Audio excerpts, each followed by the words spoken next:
ويتجنبها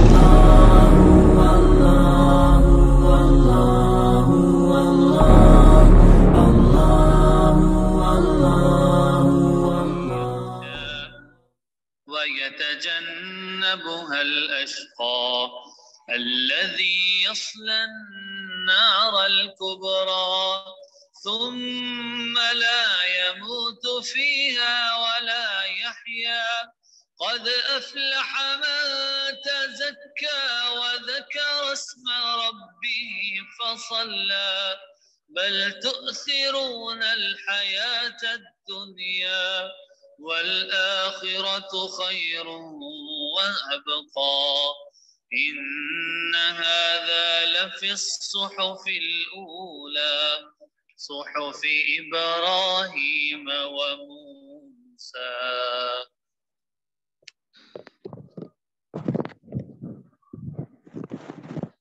بسم اللہ الرحمن الرحیم. السلام علیکم ورحمۃ اللہ وبرکاتہ. امید ہے کہ آپ سب خیر و عافیت کے ساتھ ہوں گے. سبق نمبر 10 آپ کے سامنے کھلا ہوا ہے. ہم نے سبق نمبر 10 پڑھ لیا تھا. اس میں اس کا خلاصہ عرض کرتا ہوں.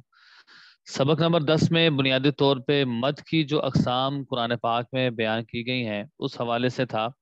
اس میں سب سے پہلی بات آپ نے یہ سمجھی، ایک ہوتا ہے مد لازم، مد متصل، مد منفصل. مد لازم لفظ سے ہی واضح ہے کہ وہ مد کے جس کو کرنا ضروری ہے، اور اس کی پہچان یہ ہے کہ اگر حروف مدہ کے بعد جزم یا تشدید آ جائے تو اس کو مد لازم کہتے ہیں.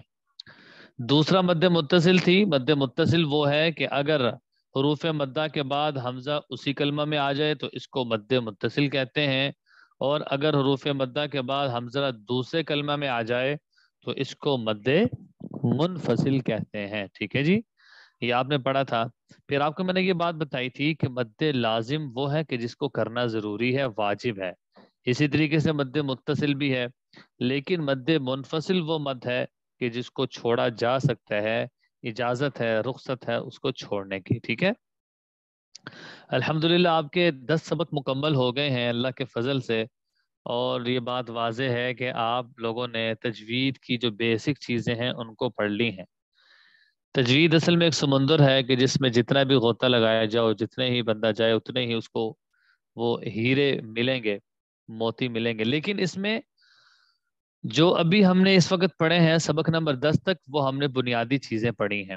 اس میں غنہ کہاں کرنا ہے، موٹے حروف کہاں ہیں، قلقلہ کہاں ہے. میں تو یہ کہا کرتا ہوں اگر آپ نے ان 10 سبقوں کی پریکٹس کر لی تو آپ قاری شمار ہوں گے، قاریہ شمار ہو جائیں گی، اور آپ آگے بھی پڑھا سکتی ہیں، اور آپ کا قرآن بہتر ہو جائے گا، بشرطے کہ جس نے صحیح طریقے سے پڑھا ہو اور اس کی پریکٹس کی ہو.